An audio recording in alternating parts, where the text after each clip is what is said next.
এই টেস্টিবল চ্যানেলে আপনাদের সবাইকে অনেক স্বাগত। বন্ধুরা, আজ আমি আপনাদের সাথে শেয়ার করব মিষ্টির দোকানের মতন বালুশাহী মিষ্টির রেসিপি। বন্ধুরা, চলুন রেসিপিটি আমরা শুরু করি। প্রথমেই আমি এখানে ময়দা নিয়ে নেব। এরপর আমি পরিমাণ অনুযায়ী লবণ এবং অল্প পরিমাণে বেকিং পাউডার নিয়ে নেব। এরপর আমি ময়ামের জন্য বেশ অনেকটা পরিমাণে ঘি নিয়ে নেব। বন্ধুরা, আপনারা কিন্তু এখানে বেশি পরিমাণে ঘি ব্যবহার করবেন। এরপর আমি সমস্ত উপকরণগুলি ভালো মতন ময়দার সাথে মাখিয়ে নেব।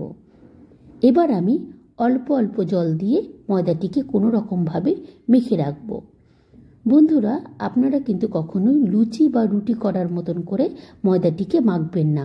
ময়দাটি রাফলি এইভাবে মেখে রেখে দেবেন। এবার আমি ময়দাটিকে কিছুক্ষণ ঢেকে রেখে দেব।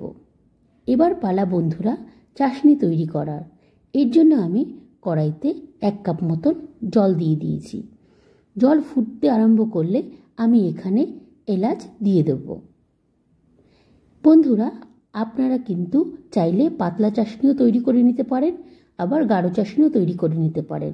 এক্ষেত্রে আপনারা সেরকম পরিমাণ অনুযায়ী চিনি ব্যবহার করবেন। আমি এবার জলের মধ্যে ভালো মতন করে পরিমাণ অনুযায়ী চিনি দিয়ে দেব। এরপর আমি চাশনিতে একটু কালার আনার জন্য ফুড কালার ব্যবহার করেছি। আপনারা চাইলে এখানে ফুড কালার ব্যবহার করতেও পারেন, নাও করতে পারেন। যাদের কাছে কেশর থাকবে আপনারা কেশরও এখানে ব্যবহার করতে পারেন। এরপর চাশনিটি যখন ভালো মতন ফুটে উঠবে এবং চাশনিটি যখন ভালো মতন হয়ে যাবে, তখন আমি গ্যাসের ফ্লেম বন্ধ করে চাশনিটি একটু সরিয়ে রেখে দেব। এবার আমি বালুশাহী মিষ্টিটি তৈরি করে নেব। এর জন্য আগের থেকে মেখে রাখা ময়দাটি আমি নিয়ে নেব। বন্ধুরা, এই সময় একটু খেয়াল করুন ময়দাটি যাতে এরকম একটি স্ট্রেচি স্ট্রাকচারে চলে আসে। এর ফলে কি হবে, বালুশাহীটি খাস্তাও হবে এবং খেতে ভালো লাগবে এবং এর ভিতরে অনেক লেয়ারও তৈরি হয়ে যাবে। এবার আমি এই ময়দা থেকে লিচি কেটে নেব। আমার যখন লিচি কাটা সম্পূর্ণ হয়ে যাবে তখন আমি এবার বালুশাহী মিষ্টির আকার দিয়ে দেব। এর জন্য বন্ধুরা এই লিচিগুলি আমি ভালো মতন গোল করে নেব। এই সময় কিন্তু আপনারা অবশ্যই খেয়াল করবেন যাতে হাতের প্রেশার একদম বেশি না থাকে। একদম আলতো হাতে ভালো মতন আমি গোল করে নেব।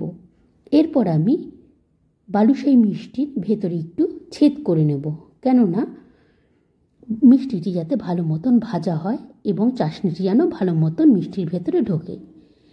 এরকমভাবে আমি সম্পূর্ণ বালুশাহী মিষ্টি তৈরি করে নেব। এবার মিষ্টিগুলি আমি ভেজে নেব। এর জন্য কড়াইতে আমি সাদা তেল এবং ঘি দিয়ে দেব। যখন তেল হালকা গরম হয়ে আসবে তখন আমি বালুশাহীগুলিকে তেলের মধ্যে দিয়ে দেব। এই সময় কিন্তু একদমই হাই ফ্লেমে আপনারা রাখবেন না, স্লো ফ্লেমে এই মিষ্টিটি ভাজতে হবে। যখন এক পাশ ভালো মতন ভাজা হয়ে যাবে তখন আমি মিষ্টিটি উল্টে নেব। আপনারা কিন্তু কখনোই একদম লাল করে বেশি ভাজবেন না। স্লো ফ্লেমে ধীরে ধীরে মিষ্টিটি ভালো মতন ভেজে নিতে হবে। এরপর আমি বালুশাহীগুলি তুলে নেব। এবার পালা বালুশাহী মিষ্টিগুলিকে চাশনিতে ভেজানোর। বন্ধুরা, আগের থেকে তৈরি করে রাখা চাশনিতে আমি বালুশাহী মিষ্টিগুলি এক এক করে দিয়ে দেব। দিয়ে কিছুক্ষণ ঢেকে রেখে দেব। এইভাবেই তৈরি হয়ে যাবে বন্ধুরা একদম দোকানের মতন বালুশাহী মিষ্টি। ধন্যবাদ বন্ধুরা।